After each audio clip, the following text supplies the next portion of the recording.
Bien, vamos a hablar en este vídeo de las máquinas simples.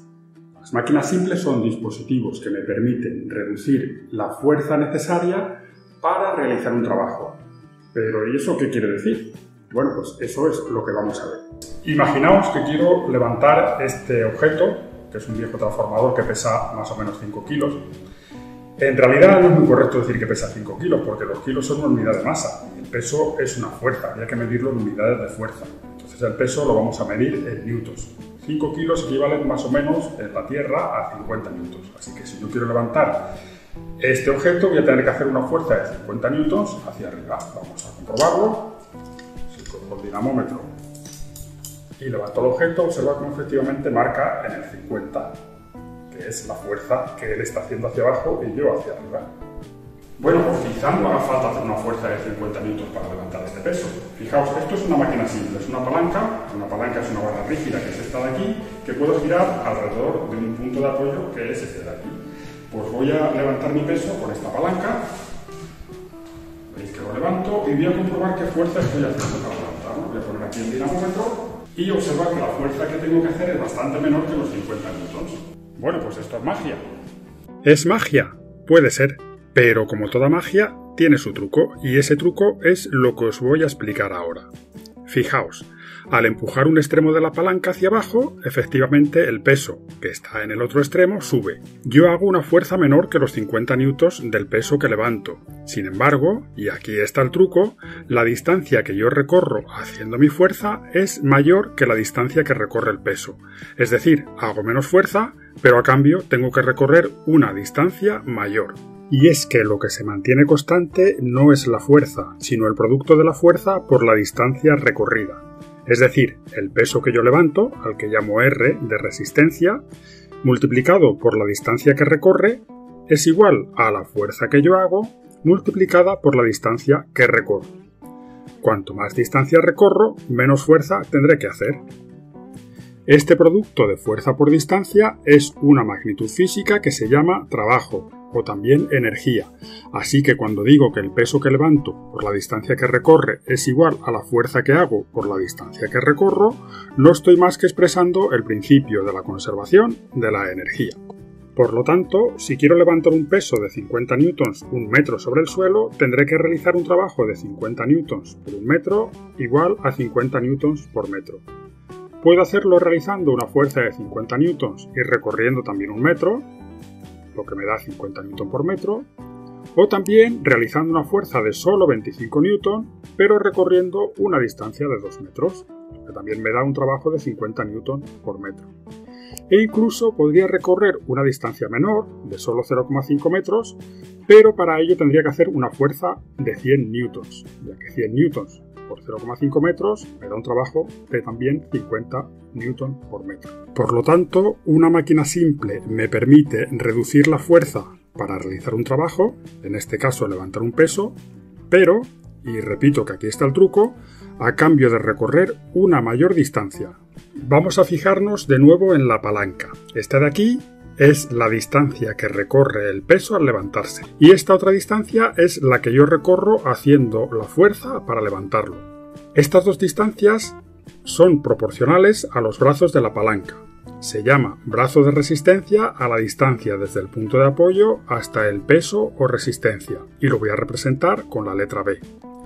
Y se llama brazo de fuerza a la distancia desde el punto de apoyo a la fuerza, y lo voy a representar con la letra A. Puedo decir que la fuerza por su brazo es igual a la resistencia por el suyo. Y esta es la expresión de lo que se llama la ley de la palanca. Esta palanca que hemos visto tiene el punto de apoyo entre la fuerza y el peso o resistencia. Cuando esto ocurre, se dice que la palanca es de primer género o de primer grado. Cuando, como ocurre en este caso, lo que está en el medio es la resistencia o el peso, se dice que la palanca es de segundo género o de segundo grado.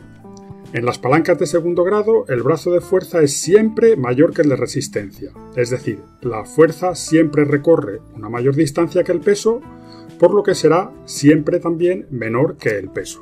Y si lo que está en medio es la fuerza, se dice que la palanca es de tercer género o de tercer grado.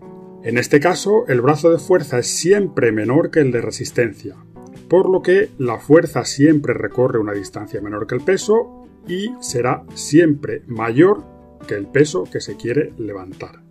Otra máquina simple es el plano inclinado, que no es más que una rampa, una superficie con una cierta inclinación con respecto a la horizontal.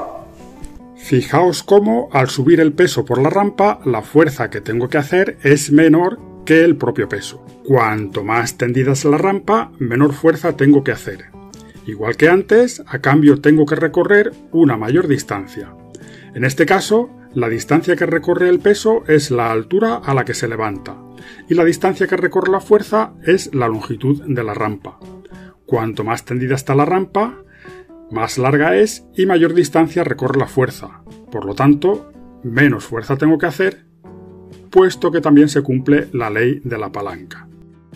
Bien, esta otra máquina es un torno. Un torno consta de un cilindro del que cuelga el peso o la resistencia y de una manivela que hace girar el cilindro. Cuando yo doy una vuelta a la manivela, observad cómo el peso sube la distancia de la cuerda que se ha enrollado en el cilindro, mientras que yo con mi fuerza, donde tengo la mano, recorro la distancia de toda esta circunferencia de la manivela, que es bastante mayor que la circunferencia del cilindro. Por lo tanto, la fuerza que tengo que hacer es menor que la fuerza que hace el peso hacia abajo.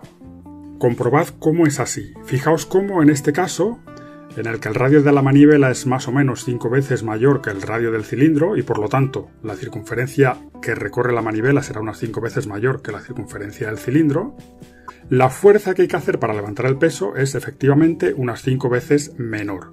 Con la manivela grande, el dinamómetro ni siquiera me da lectura, no tiene la precisión suficiente y con un solo dedo yo soy capaz de levantar el peso.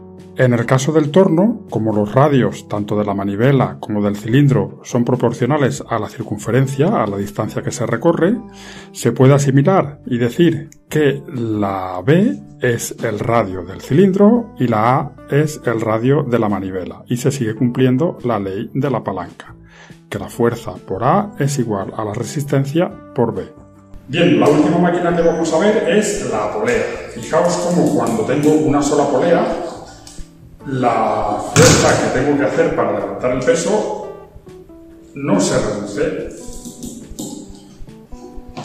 Y esto es porque la distancia que recorre el peso al levantarse es la misma distancia que yo recorro con mi fuerza hacia abajo. Sin embargo, esto puedo arreglarlo con una polea doble, como esta que vemos ahora. Mirad aquí cómo cuando recorro toda esta distancia con la fuerza, el peso recorre una distancia menor. Observad cómo la cuerda de este tramo ha salido la mitad de aquí y la otra mitad de aquí. Por lo tanto, el peso se ha levantado la mitad de distancia de lo que ha recorrido la fuerza. Es decir, la fuerza recorre el doble de distancia que el peso, por lo que la fuerza valdrá la mitad que el peso. Si en lugar de una polea fija pongo 2, el peso recorre 4 veces menos distancia que la fuerza, por lo que basta con hacer una fuerza 4 veces menor que el peso para levantarlo. Si pusiera 3 poleas fijas, el peso recorrería 8 veces menos distancia y así sucesivamente. Bueno, pues espero que os haya quedado bien claro cuál es el truco de magia. Ahora ya sabéis el secreto.